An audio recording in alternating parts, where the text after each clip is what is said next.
It seems to be that a lot of people making major decisions in our nation, in our world, have this belief of Jesus' return is imminent and coming soon, and this affects a lot of their decision making.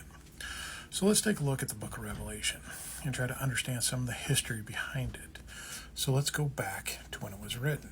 Some say it was written in the 90 ADs, some say 64 to 68 AD.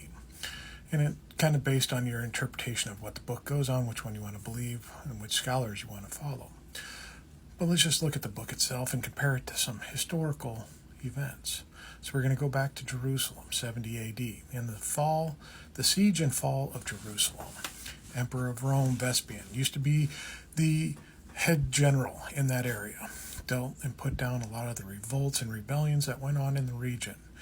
Nero died, civil war inside of Rome, four emperors from them, Vespasian being the last that oversaw the fall of Jerusalem. And in this time, his son Titus was running things, and Vespasian was probably getting information from his director of Homeland Security. Who knows that was? Probably some guy named Christius Nomus. Someone that was a yes man that wanted to change his appearance to be appealing to Vespasian. Probably had some sort of like Roman logo face that they were putting on and all this. Just accentuated everything about himself. Probably getting information from his director of intelligence, police force and all this, Cassius Patelus, and a lot of conspiracy coming up of what's happened in this region. So he was coming in wanting to put it down. And it just speaks a lot to what's going on today. This is 2,000 years ago, and we still had tumult in this area over the same region that we do today. And it had been going on for hundreds of years, thousands of years before this. But Vespasian decided, hey, Titus, let's do a common military tactic that we've used, been very successful with. So let's do a siege. Surround the city. Nothing in, nothing out. No food, no goods, nothing goes into the city.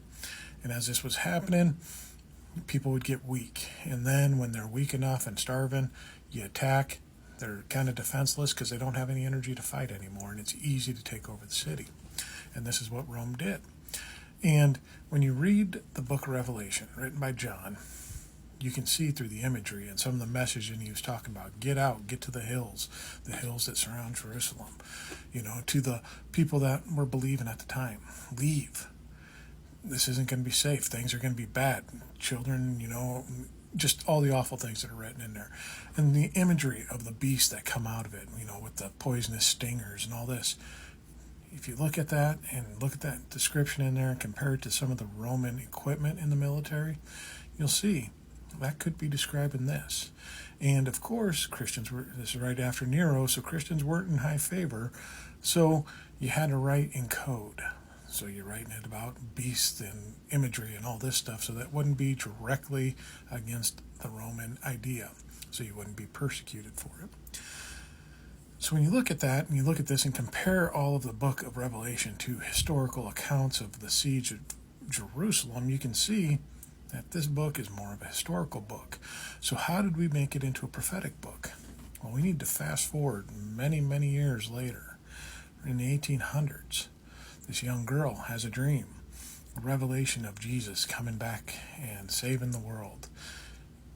And a preacher, I think what was his name, Darby, Charles Darby maybe, heard this dream and used it to then reinterpret the book of Revelation and make it a prophetic book of Jesus' imminent return. He's coming back so that he could scare people into being prepared for the return of Jesus at some time soon, that the world was going to happen.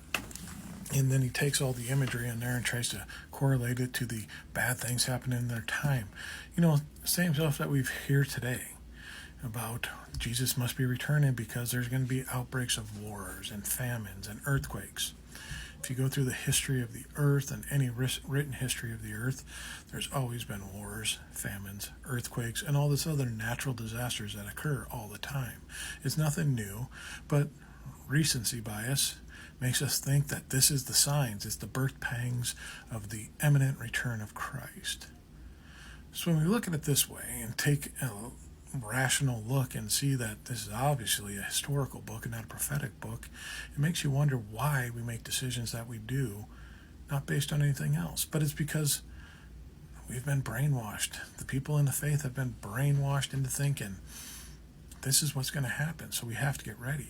We have to back certain countries in this world because they're going on. And when we don't have a correct understanding of history, we don't understand how to deal with these solutions. We think we can throw a couple bombs and come out and say, hey, this is all right. Now let's have peace talks. We've all got all our punches and we've vented and we can get everything out. This has been going on for 2,000 years, back to the time of Jesus, and even longer before that. Many, many thousands of years.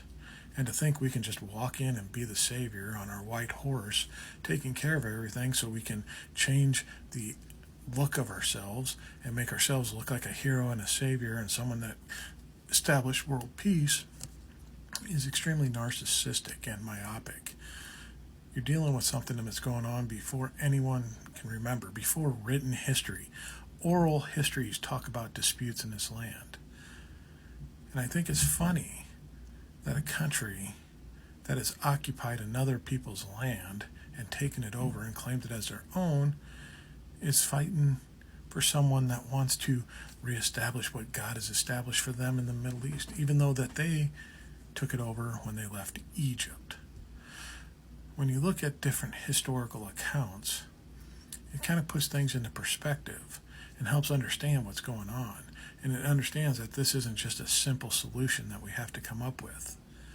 We're dealing with people being displaced and taken care of and moved around and abused and all sorts of awful things that can't be mentioned on here or the video will be blocked.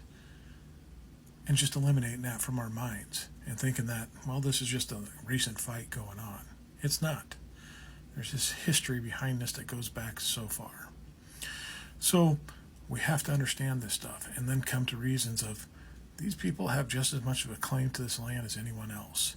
We can talk about why Israel is where it is today. That's a whole different story that dates even before the 1950s when they had it, even before the 40s and 30s when the mustachioed one was running things. This was a thing that was percolating in European areas since the 1800s also. That ended up being the grand solution for things later. It solved a lot of headaches perceived that Europe was having to move all these people back to this area and let them deal with it down there. But that's a story for another time. Right now, we just got to focus on that these people making decisions based on a book in the Bible that has only been interpreted this way for less than 200 years have to reconsider what they're believing and think about the history that actually goes into this.